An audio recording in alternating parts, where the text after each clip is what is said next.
व्यवस्था विवरण 29 उसका 5 वर्ष। मैं तो तुमको जंगल में 40 वर्ष लिए फिरा और ना तुम्हारे तन पर वस्त्र पुराने हुए और ना तेरी जूतियां तेरे पैरों में पुरानी हुई। हालेलुया।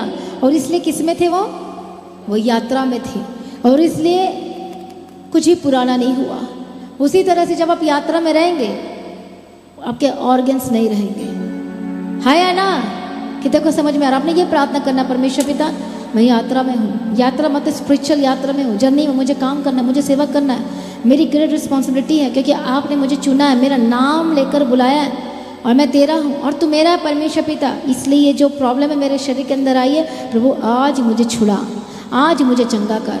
परमेश्वर मेरे बिजनेस ठप क्यों पड़ गया है, मेरे बिजनेस को उठाकर खड़ा कर परमेश्वर पिता, क्योंकि मैं यात्रा हूँ। मुझे तेरा भवन बनाना है, मुझे तेरे राज्य के लिए हमेशा काम करते रहना है, आखिरी सांस तक मुझे काम करते जाना है। फिर देखो परमेश्वर के बिजनेस को कैसे अप करेगा, फिर देखो परमेश्वर कैसे ऊंचा करेगा। परमेश्वर मैं यात्रा में हूँ, मेरे पास एक कमरे का ही क्या है घर है और ज़्यादा बड़ा नहीं है।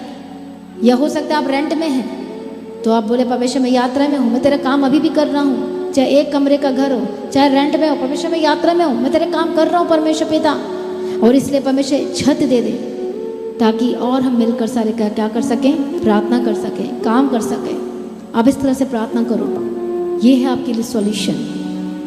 Praise be to God. जब आप परमेश्वर के वचन को बीच में लेकर आते हो और जब वचन आप बोलते हो तो वचन को परमेश्वर क्या करता है, वचन के खातिर जब परमेश्वर देखता है कि वचन आप पूरा कर रहे हो, जब वचन में लिखा गया है कि तू मेरा है और मैं तेरा हूँ और तुम चुने हुए पात्र हो और बहुत सारा फल लेकर आओ। प्रभु ने कहा है कि जाओ और फल लेकर आओ, काम करो।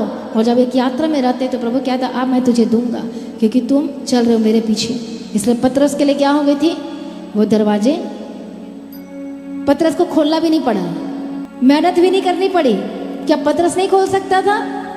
बोलो, वो खोल सकता था, लेकिन परमेश्वर ने बताया कि जो दरवाजा बंद है आपके लिए और यदि जो परमेश्वर के काम में लगे हुए सेवा में हैं, आप स्पिरिचुअलिटी को समझते हैं, जिम्मेवारी को समझते हैं, तो प्रभु क्या था मैं उनके लिए क्या कर दूंगा, दरवाजे को खोल दूंगा।